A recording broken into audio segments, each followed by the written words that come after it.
A woman never belongs to you. It's just your turn. Of course her parents don't have a problem with me being black. She's past the wall. Get your fat ass off the couch, start lifting weights, and learn game. You're welcome. So you got drunk at a frat party, then fucked the football team? You're not a rape victim, sweetheart. You're a slut. What's up, guys? It's your man Donovan Sharp, and welcome to this edition of the Sharp Reality. Follow me on Twitter at Donovan_Sharp. You can also contact me through my website, donovansharp.com. All you have to do is click on the Contact tab in the upper right-hand corner of my homepage. There you can submit your questions, comments, show ideas. You can also submit personal stories you'd like to share. You can find all episodes of TSR right here on YouTube. You can find them on SoundCloud as well as iTunes. If you'd like to read more of my content, head over to returnofkings.com as well as negromanosphere.com to read my articles. At this point, I've got over 100 published between the two sites over the past 3 years, and I've written about everything red pill: girls, game, fitness, finances, self-improvement. Again, just about every other red pill topic you can think of. So definitely hit those two sites and check out my archive. Makes for a good supplement to this podcast. If you want to support the show at no cost to you, bookmark the Amazon link in the sidebar of my homepage and do all your Amazon shopping through that link. And of course, make sure to sign up for my weekly newsletter on donovansharp.com. That is located just above the Amazon affiliate link. Again, guys, we're never going to sell your information. We're never going to give away your information to anyone for any reason. And we're definitely not going to be blowing up your inbox with a bunch of spam or useless information. Getting your finances in order, taking control of your finances, getting your financial house in order, this isn't something anyone can do overnight. It takes a lot of time, it takes discipline, it takes temperance, and a lot of times it requires adjustments on the fly as a result of unexpected circumstances. For example, car trouble, if you get sick, if there's a family emergency, etc. But becoming financially responsible starts with making a conscious decision to gain control of your bottom line.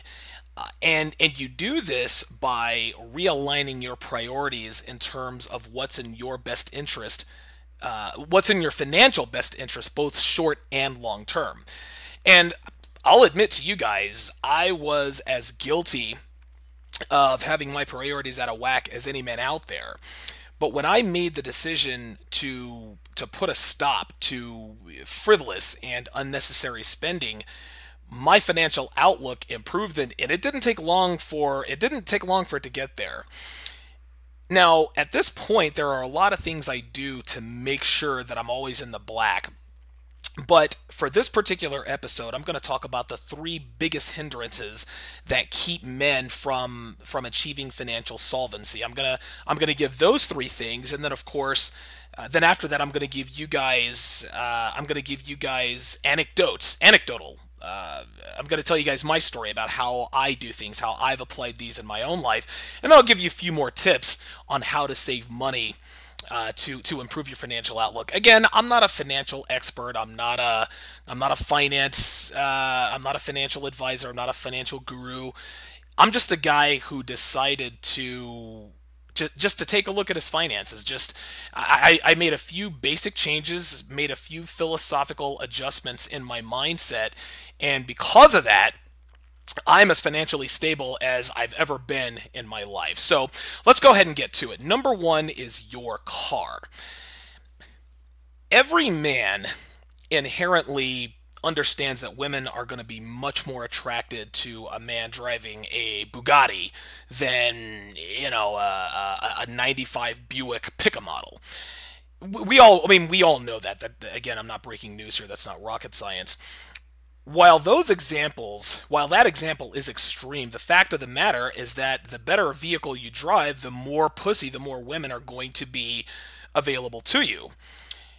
With that said, there are way too many men out here prioritizing pussy over peace of mind. So what we do is we hit the car lot, okay? We go car shopping and we finance vehicles we can barely afford, not the least of which comes with elevated insurance costs that come with them. Anyone who's ever owned a vehicle knows that anyone who owns their vehicle who has pink slips, we know that your insurance, full coverage insurance, is far less every month. There's a much it's much less expensive than if you were financing a vehicle. So right off the bat, by not financing a vehicle, you're already saving money not only on the vehicle, but you're also saving money every month for insurance. Then of course, if you get behind on your car payment, we've all been there, or most of us, where we're looking out the window every 3 minutes to make sure our car is still there, because we think that the repo man is gonna come get our car. Listen, I speak from personal experience, man. I mean, I've had cars repossessed in my past. I'm certainly not gonna hide from it, and the reason for that is because I bit off more than I could chew. Now, again, guys, don't get me wrong. Picking up girls is great, and driving a nice car certainly helps grease the skids to picking up women. But if your payment leaves you broke every month, it's not worth it. Okay, what good is picking up a girl in a nice car if you don't have the money to go out and have a good time? No, I'm not suggesting that you guys go to the extreme and pay $300 for an '84 Honda Accord, because that car is going to be in the shop every week unless you come up on a great deal. Unless that '84 Honda Accord's never been driven, it's sat in the garage the last 30 years. But by the same token, financing a vehicle with a ridiculous car payment it's equally foolhardy. I've talked to guys who have seven, eight, $900 a month car payments, and I think to myself, I don't even like that's more than a lot of mortgages out there. If your car payment is more than your mortgage, there's a problem. That's definitely a no-go, because a car is a depreciating value. There's no need for you to be making a monthly payment on a depreciating value that's higher than an appreciating value. Paying more for a car than your land is ridiculous. Now, listen, let's keep it real here, guys. Buying a car you can't afford is how can I put this? When you buy a car you can't afford, what this is, guys, is it's just an expensive way to compensate for your lack of game. All right. Six and seven figure vehicles notwithstanding, it doesn't matter what you drive. If you don't have rock solid game, you're not gonna fuck pretty girls. If you drive a Lamborghini, it doesn't matter what kind of game you had, you're still gonna get laid. But if you drive just a regular humdrum vehicle, it doesn't matter if you drive. It doesn't matter what kind of vehicle you drive to a certain point. If you don't have game, you're not gonna get laid. The solution to this, the most financially prudent solution, is to save anywhere between, I would say, $3,000 and $5,000 and just buy a car outright. The next best thing, if you don't have that kind of money right now, is to finance a vehicle with a payment that doesn't starve your bank account every month. If you save your money and learn game, you're going to quickly figure out that you don't necessarily have to push. You don't necessarily have to drive this luxury vehicle to sleep with pretty women on the regular. And of course, the extra cash in your pocket certainly doesn't help. It certainly doesn't hurt either. The second thing that hinders men from becoming financially solvent is your dwelling, your pad, your where you hang your hat, where you live. Now, a really nice place to live, if you have a luxury apartment or a townhouse, it can certainly increase your sexual prospects. Believe me, I used to live in a really nice apartment down in Las Vegas, and listen, everyone is always impressed, including women. That was definitely it was definitely the highlight of the date when I would bring girls back to my place, because they look around and they think, holy shit.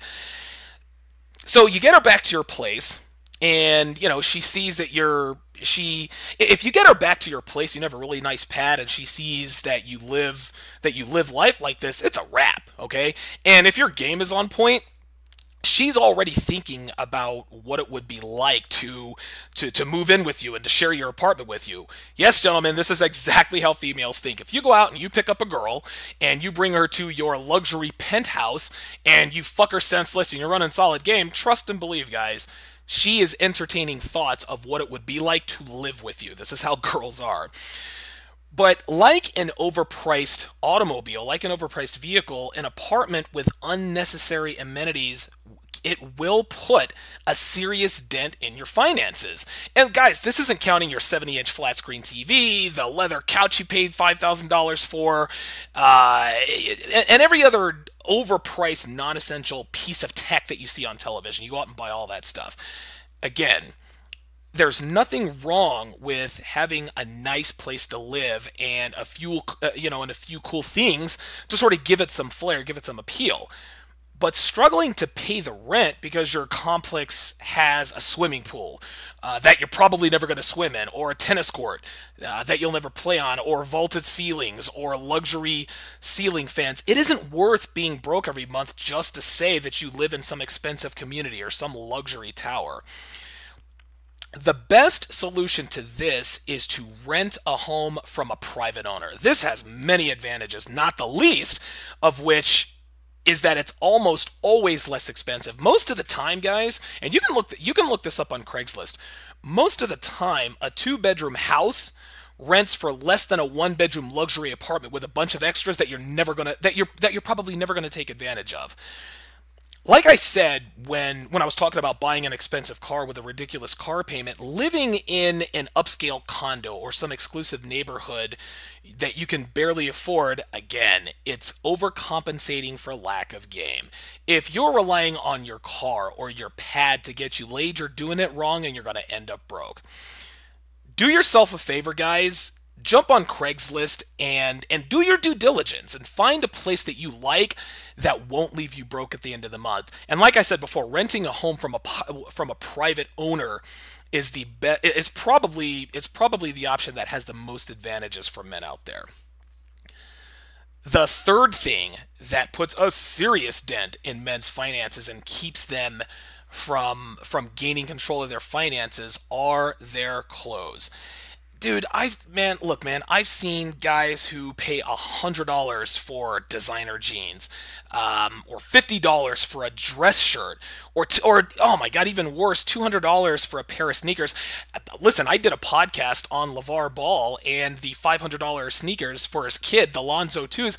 Man, listen, man, I never pay three figures for a pair of shoes. Never have, never will.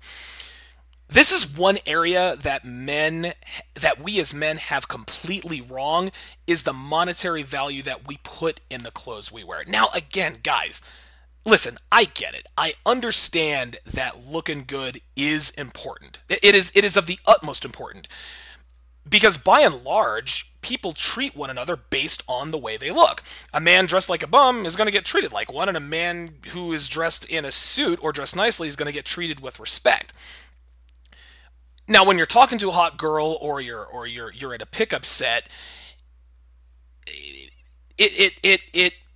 those particular, like when you're talking to a girl, like getting her number,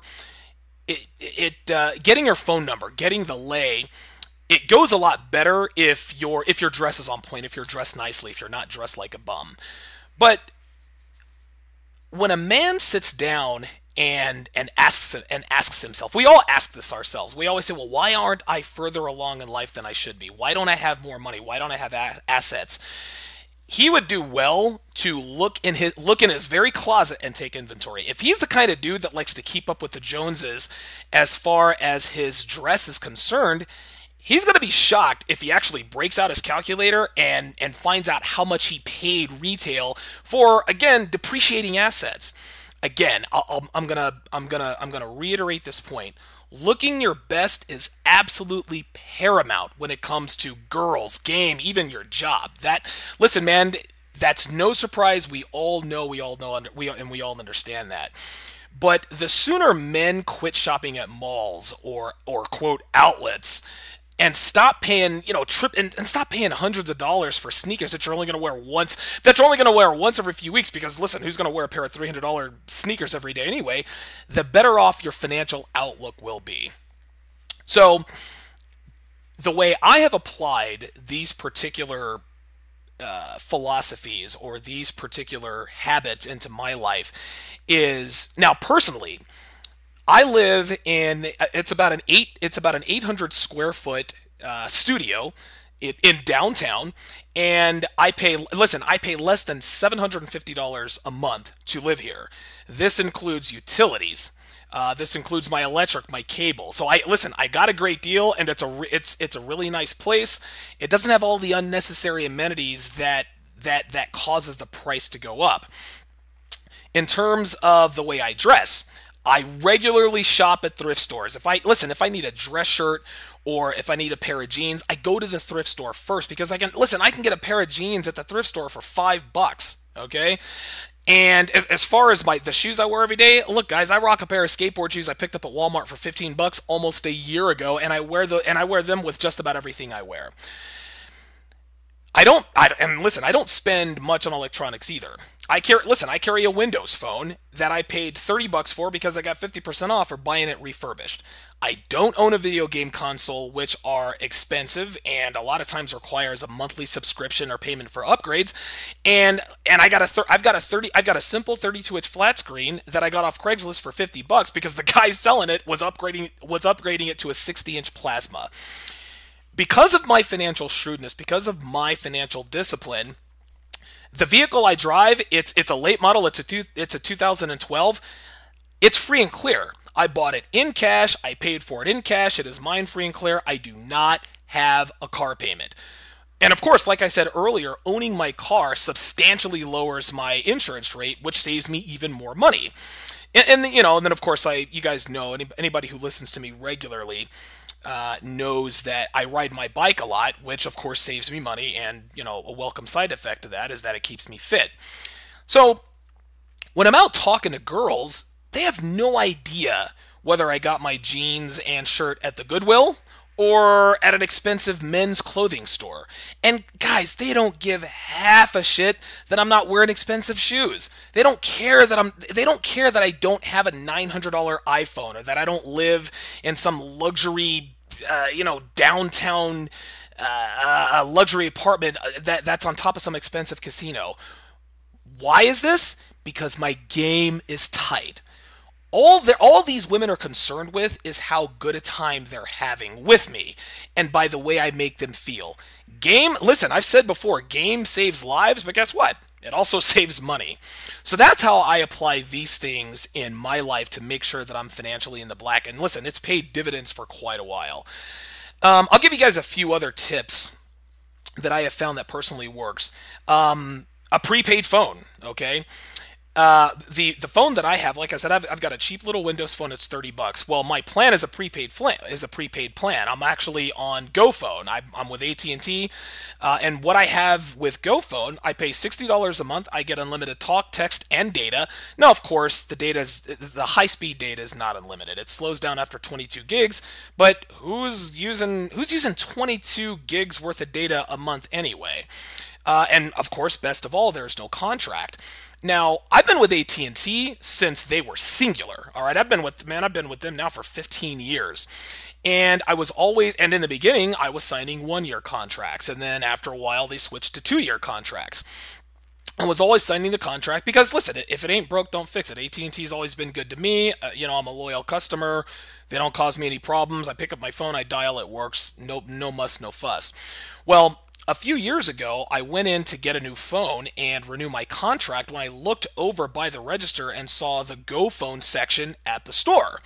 And so I asked the dude that was working there, I was like, what is Go Phone? He's like, oh yeah, it's our prepaid plan and this and that and the other. And I said, okay, is there a contract? He says, no, it's prepaid. It's our Go Phone plan. And so when I asked him to explain to me what it comes with, he said, well, look, it comes with unlimited talk and text and 4 gigabytes of high-speed data. That's what it was at the time. So, and of course, I don't use that much data on my phone. So I said, well, hell, let me go ahead and just get this and see how it goes.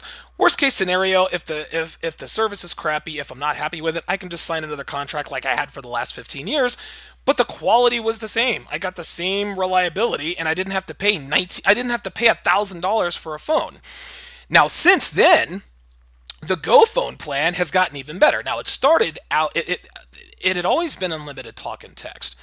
And it started at 4 gigabytes. Then after a few months, it increased to 6 gigs. Then it increased to 8 gigs. And now it's unlimited because, of course, they're keeping up with the competition. They don't want their Go Phone customers to go get unlimited talk, text, and data elsewhere.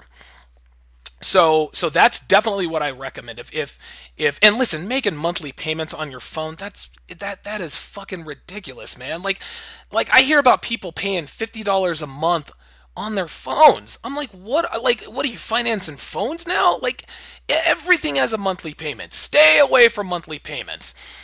Another tip that I always do is anytime I need anything, whether it's electronics, furniture, whatever, always go to Craigslist first.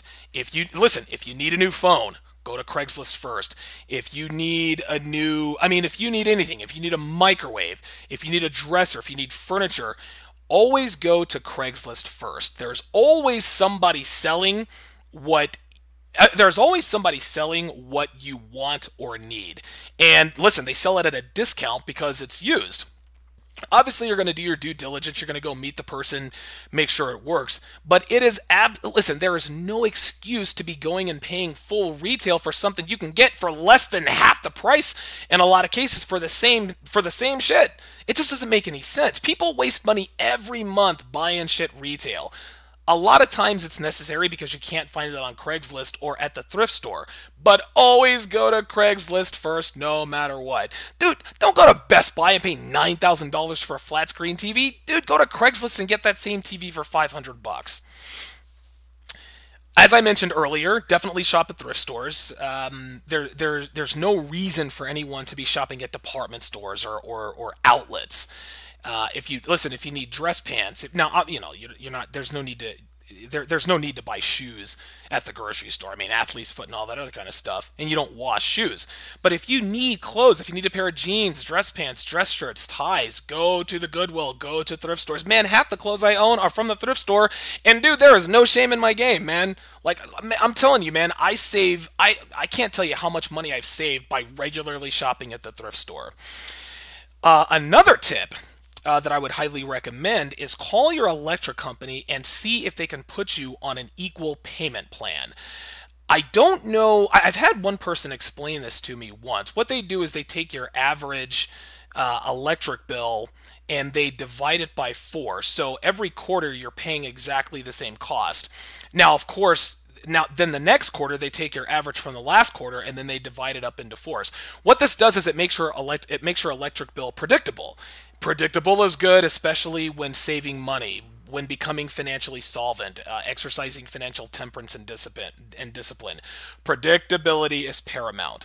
So definitely call your electric company and see if they have some sort of equal payment plan that you can get on. I'm sure they can explain it to you. Another tip, what I would highly recommend is if you can, rent a house, don't buy a house. You can Google why it's better to rent than to buy. And I remember the sentiment that was put out there. Of course, this was for banks and mortgage companies. Yes, you should. If you rent a house, you're paying someone else's mortgage. And why would you? No, no, no, no, no, no. There are so many disadvantages to buying a home. I can think of a few right off the bat. Number one, you're stuck and you can't go anywhere.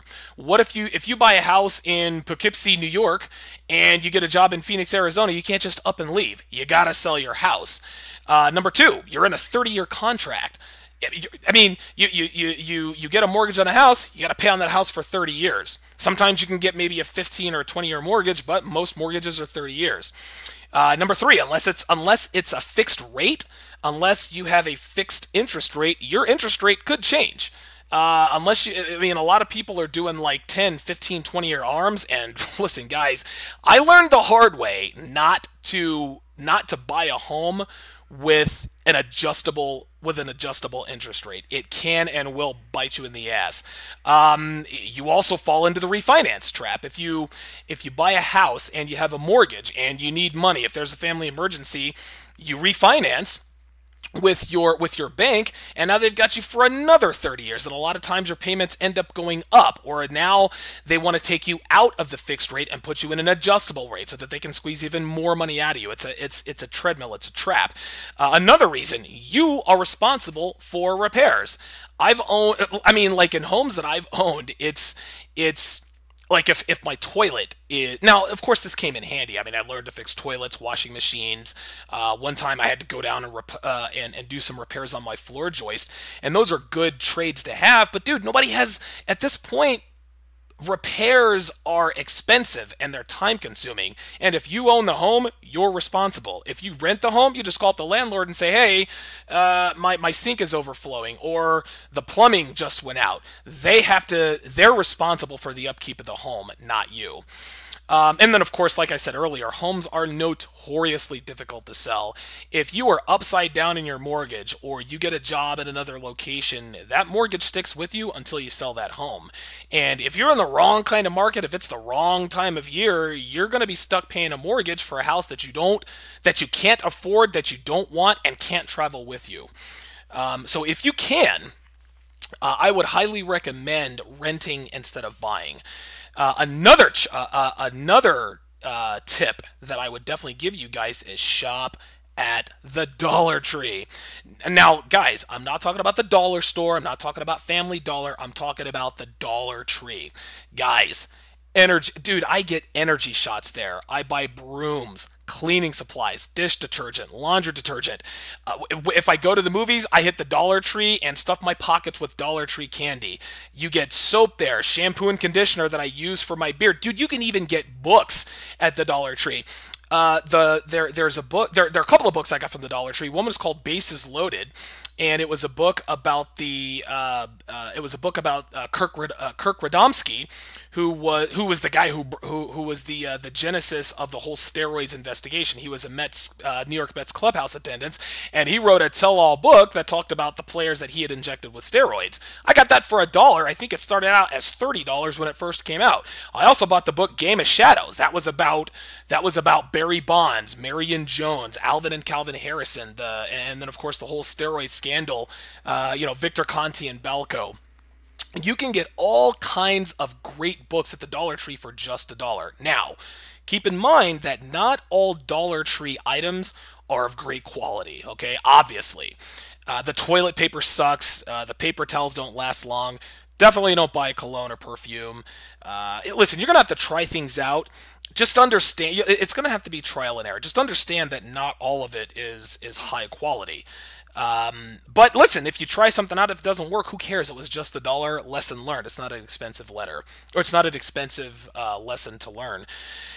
I also heard something the other day on the radio that there are ongoing studies to see if not owning a car and using strictly Uber to get around is less expensive. And that seems to work in theory, and I guess the studies are proving that it may be less expensive to not own a car and just use ride-sharing programs to get around. The jury is still out on that. And if anybody has heard stories, if they have personal experience with that, definitely hit me up. You can hit me on Twitter. You can hit me in the contact tab of my website, donovansharp.com. Let me know if you or anybody you know has experience with just using Uber to get around, and if it's less expensive than actually owning a car and paying insurance. Anyway, in the end, guys, there are advantages to driving a nice, expensive car. There are advantages to wearing designer clothes, living in a kick-ass pad, loaded with all the extras and amenities.